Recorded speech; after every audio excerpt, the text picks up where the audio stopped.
Introduce me. My name's Lauren Kuntzman, and I manage the Family History and Learning Center. That is on the second floor of Medina Library, and if you haven't had a chance to come over and check that out, please come visit us. We have a digital lab where you can take your home movies on camcorder tapes, slides, negatives, printed photos, vinyl records, and convert those all to digital. We also have our local and family history collection there, so if you're interested in researching the county or researching your family roots, there's resources for that. And then we also have the maker space. So that's kind of our, I call it our high-tech toys space. So if you want to use an embroidery machine, we have that available for your use.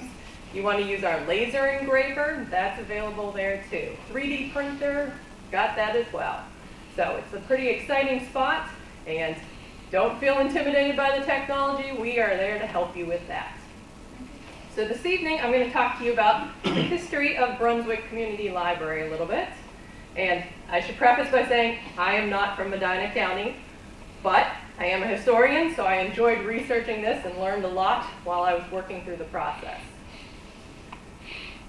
And so I wanted to start and mention that recently the library has digitized newspapers for the county, historic newspapers, starting even in the 1830s up through about the 1970s. And we have some things from the Medina County Historical Society that have been added, and then recently we've also been adding things from your historical society. So this just kind of changes the way that we can do historical research, because all of those newspapers, once they're digitized, are keyword searchable. And you can get to those from your home at mcdl.info/newspapers. So when I started researching this topic, I found this little article from 1934. It's one of the first things I could find that mentions a Brunswick library. And as you can see from it, things are not in a good shape here. So it says that the state is loaning some books to Brunswick Library for the school year. These books will fill a large gap in our already too small collection of books. The library is badly needed in some new or even used books. If anyone cares to donate books of any kind, they will be greatly appreciated. So this is sort of the state of things in the 1930s. Not ideal for a growing community, but it's until 1948 that we finally get service in Brunswick with the bookmobile. So that's when Franklin Sylvester Library purchases their first bookmobile. It's a Dodge chassis that was then built up with bookshelves that could hold up to 2,500 books. And it would travel around mostly to schools in the county. This happens to be at Poe Elementary School in Montville Township. And it would include a collection of adult books and also children's books. You could only check out one because limited selection here, and you got them for 2 weeks at a time. If they were due, children didn't have to pay fines. If you're a high school student, though, or an adult, you had fines. I think it was 50 cents per book. So, and that was so popular that in '58 they added a second bookmobile. So one would travel with the children's collection going to schools, the other would have the adult collection, it would travel around the county. But again, with a growing community, that's not going to be a long-term solution to what Brunswick community needed. So in November of 1960, a group of individuals, they were officials from the city schools, from the JCs, from the Chamber of Commerce, the Leader Post newspaper, they all got together and formed the Friends of Brunswick Library, and they incorporated in November of 1960. Their mission statement: to maintain an association of persons who are interested in increasing, improving, and making better known the resources and services of the Brunswick branch of the Franklin Sylvester Library. Now the problem was, the branch didn't exist yet. So that was the first thing that they had to solve. So their very first task was to fund drive to get a facility for the library. And they set their goal, they wanted to raise $5,000 in 8 days. The plan was to have a captain for each precinct sort of voting area, that they were going to go door to door, they were going to have donation bins at businesses, and work to collect those dollars. So they didn't quite make it to $5,000, but they did pretty well. Ended up clearing over $3,000. This is just a list of some of the businesses and organizations in Brunswick that contributed to it. So it gives you a sense of what they were working with. And people's donations could range from 50 cents for a junior subscription up to $1,000, which they considered a life subscription. So in addition to these businesses and organizations, the other people contributing were just individuals and families throughout the community. So this is a list that was printed in the Gazette, probably in December of 1960, and each one contributed at least $5 to the cause. So you certainly get a good sense of the community coming together for this effort, wanting to support getting a library in their area. So the location that they selected was 1007 Pearl Road, which it's pretty difficult to get a good photo of that. So it's just a little photo from Google Maps, and you can see where the arrow is. That was the part of the building that the library occupied. It was next to the leader post, which was in the other half of the building. Amos Mears owned that building, and he agreed to make it rent-free for a period of time and to cover all the costs of sort of reconfiguring it and refurbishing it to become a library. The J.C.'s worked on installing all of the shelving, so there was that commitment to help getting that ready for the facility. And here's a little floor map for how everything was laid out. So let me get my pointer here. Pearl Road would have been over on this side, the main entry right through here. You could check out your books at this location. Shelves ran all around the rooms. There's a dictionary stand right on the end of this row of shelving here. The good old card catalog is front and center. There's an atlas, a magazine rack, and a few tables for people to sit and read. So opening day was the 26th of February, 1961.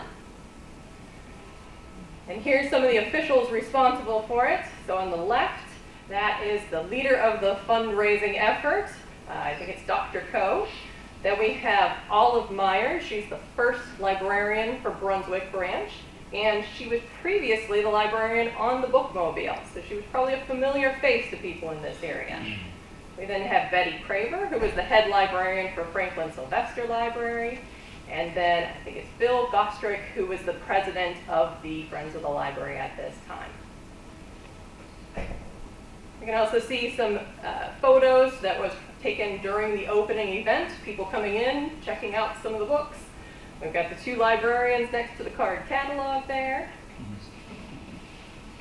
And just for some little statistics, things went so well the first week. They had 4,000 books in the collection, 900 of them were borrowed by people, and 270 library cards were issued. 6 months out, the collection was up to 12,000 books, 1,800 library cards had been issued, and they had started their first summer reading club. So just like we have summer reading club today, back in 1961 they were doing the same. They had 250 people in the community participating in that. 1 year out, they had circulated 46,000 books. By the time they got into 3 years out, 71,000 books had circulated in that year alone. And so you can get a sense of how much they are growing, the collection, their users, and by the end of 1964, they had definitely outgrown that location on Pearl Road. So it was time to figure out what to do next.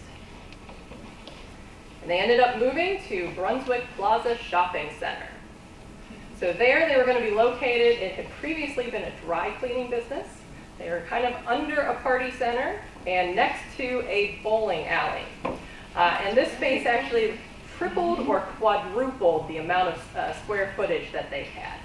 So it was going to be a significant improvement over their previous space. And here's a photo of that today. A few shots of it. And opening day was February 5th, 1965. And here's a photo of it when it was getting ready to open. You can see how nicely organized everything. There's a lot of space. There's even space on the bookshelves. And I think some of the other librarians in the county were a little bit jealous of that. Ann Matthews from Franklin Sylvester Library said, "We all covet the new quarters of the Brunswick Library. Olive Myers is the only librarian who can shelve books without getting cross, wrestling the lack of space to place a book.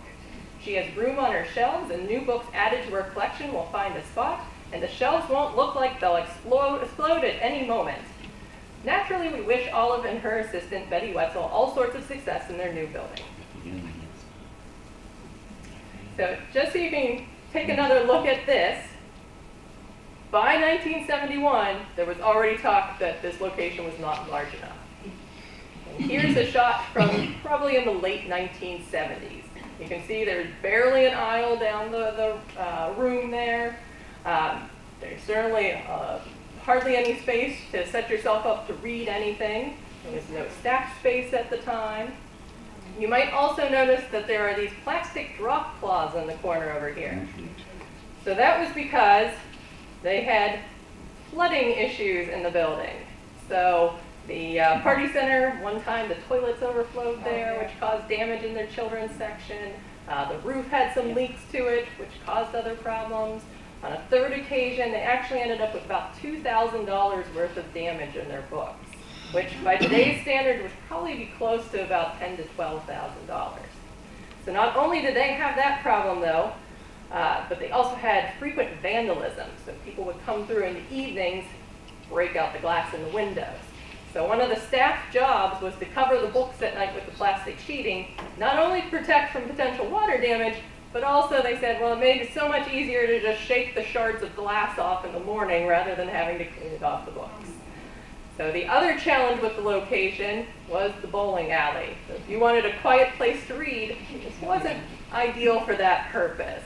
One staff member described it that it was like having a constant thunderstorm next to you, just a constant rumbling throughout the day. So the challenge then is trying to raise funds, trying to find a new location. And the Friends sort of had disbanded for a period of time. They regrouped, started trying to get surveys in the community to gauge community interest, tried to figure out some plans for things. Even up in 1978, it still seemed like a far-off dream. And one of the former mayors at that time literally described it as such, that being able to pass a levy to land library seemed like a dream. So in '79, there was a councilman, Ed Farrick, I believe you pronounce his name, and he then joined the Franklin Sylvester Board and really sort of spearheaded the efforts to get actually part of the facility we're in right now. So the plan was that if voters of Brunswick would pass a bond levy to build the building, that the school district would donate 3.5 acres to the city for $10, that the Franklin Sylvester Library would kick in about 30% of the funds, and that the Friends group would fundraise for purchase of books. And you can see here, this is an advertisement that went out just before the June election of 1979, showing off the present facility in the plaza and the proposed facility here on Center Road. So we were going to go from 2,500 square feet to 20,000 square feet. They could hold 17,000 books in the plaza. Here they could expand to a capacity of 70,000.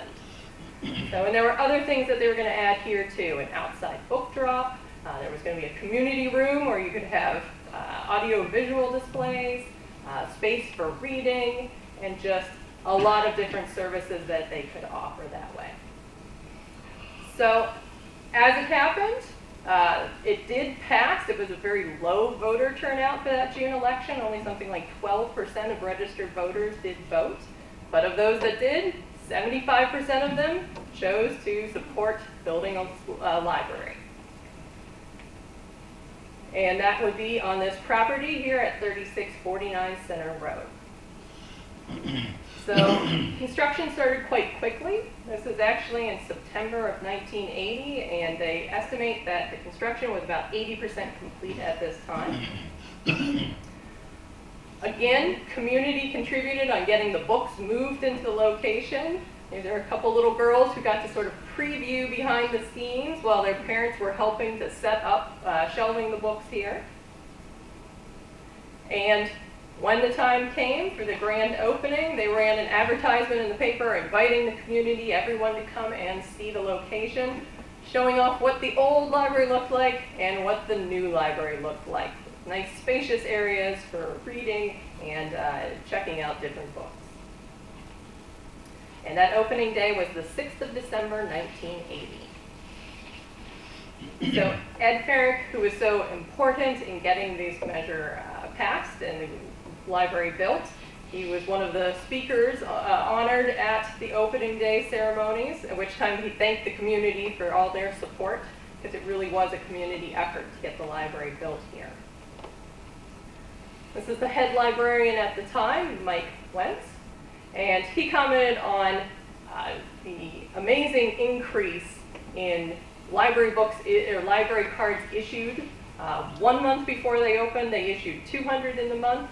The month that they opened here, it was 700 in the month. So the amount of books that they could have, they were working towards filling the shelves. They were adding things so quickly, the cataloging department couldn't keep up. So they kind of had to do it in phases. I think he said that it was something like 4,000 to 5,000 books out of the collection were circulating at any point in time. Here's a few photos from that time period as well. There's the old children's story time room. There was a lot of artwork that was donated, murals there. And the community room then. And there's the circulation desk.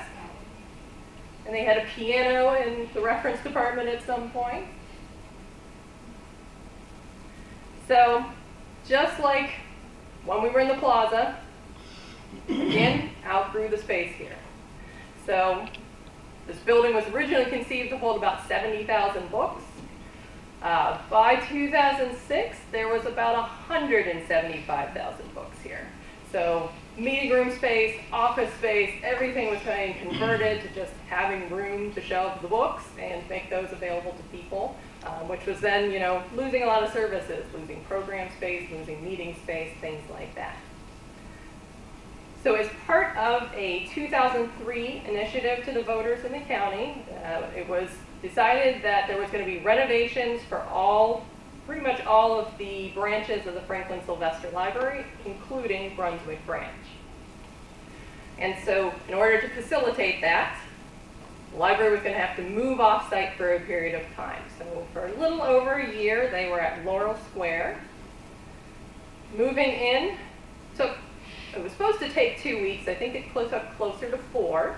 There were some building issues that had to be remedied before they could move in. But here's some views behind the scenes of when they were getting everything set up. All of the books had to be moved onto wooden carts here. They had to be shrink wrapped. And they estimate, I think it took 900 units of those shelving to move, probably about 36 trips to get them to that location. And you can see some of those shrink wrapped book carts there. So of course this was a much smaller facility what they had been in, only about 12,000 square feet, so it was definitely temporary. Lauren, was that the old Woolworths over there No. The last I heard was that it was some sort of party business. There was a restaurant there, it was a grocery store way back when. Because it was in the middle, like where Woolworths was, I thought, no? Yes, it was called Party Station immediately before this. Okay. I think it was Fisher's Big Wheel. No, that was in the corner. That's in the center. Oh, okay, that was in the corner. I don't remember It was a on the Woolworths. west, the west wing. Oh, Woolworths probably was Left wing. before your time, Mary. There was Yeah. there was Well, a we used- Carter's Children's Right, Dave? closed there. Carter's was in the middle. I believe so. It was Woolworths originally. Okay. Yeah, because Fisher Foods was on the south end, Kroger's was up on the north end. Right, it's like- Not on the end, Kroger's was in the middle of the north section. Yeah. And Next to when, Chicago Savings. when that other outfit went in, that somebody just mentioned Fisher's Fisher's Big Wheel. Big Wheel, that filled in the corner slot when they Right. built that. Wasn't there a Miracle Mart there first? No, and then that it was went to down Big- North Rural. Miracle Mart was In down Medina, Rural. in Medina. Closer to Medina. Really? It was in Medina. brother worked. When we moved here, Fisher's Fisher's was was on on one the end, corner, Kroger's Big Wheel was in the middle, and there was a buffet, remember? The Walked down laundromat's this still way. there. Laundromat's still The there.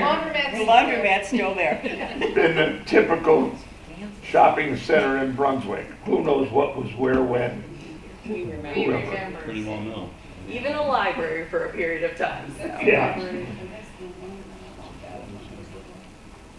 Yeah, when they were here, of course, there was much more limited services that they could offer. This is about the biggest type of program that they could have, with limited to about 25 people or so. So they were certainly eager to be able to get back to this location. Which the location here, what they had hoped to achieve, what they wanted to add was about 10,000 square foot addition, which interestingly, in 1980 when the building was built, those architects had sort of planned that a 10,000 to 12,000 square foot addition would be possible at some point. So that was good planning on their part. They wanted to expand the children's section, make sure that there were some reading areas and activity rooms for the children. Creating a teen area, there wasn't something specific for that age group before, so they were adding that. They wanted to add some more convenient things like self-checkout machines for the books and pickup lockers, Wi-Fi, have a little bit more of a cozy feel to it. Less crowded, more cozy was the goal. And definitely update the color scheme. I think in every press release they mentioned how everything was 1970s orange here, and they wanted a new look for that for the 2000s. A lot more natural light, and there was an emphasis on using some recycled or renewable materials to be a little more environmentally friendly as well. So here's a picture of the construction taking place, and the lobby that we still can see today. And the map from the opening, and the sort of grand reopening for the building was on the 29th of September 2007. And here's the ribbon cutting going on, and there was all sorts of activities that day. There was some live entertainment, refreshments, craft activities for the kids, storybook costume characters. And here's the opening program. Some photos then of the library as it is today. So when they planned this, they were hoping that this would last for another 25 years. So I think we're partway into that, and hopefully that will continue to be the trend for us here. And reading about this and how everything came to be, it is pretty amazing the community effort that really went into building this library and to keeping it going to the resource that it is today. Do you have any questions for me? Yes? When did they actually start circulating around the county, the same book all around? Like the books that stayed in Brunswick were in Brunswick, but Right. when did they actually start doing more of a circulation that way? I would say the catalogs became digital about 1986, and I think that helped them get a bit better position to be able to circulate the collection throughout the county. Yes? Is the bookmobile still going around? Yes, we do still have a bookmobile. I think we're on our, fifth or sixth one at this point.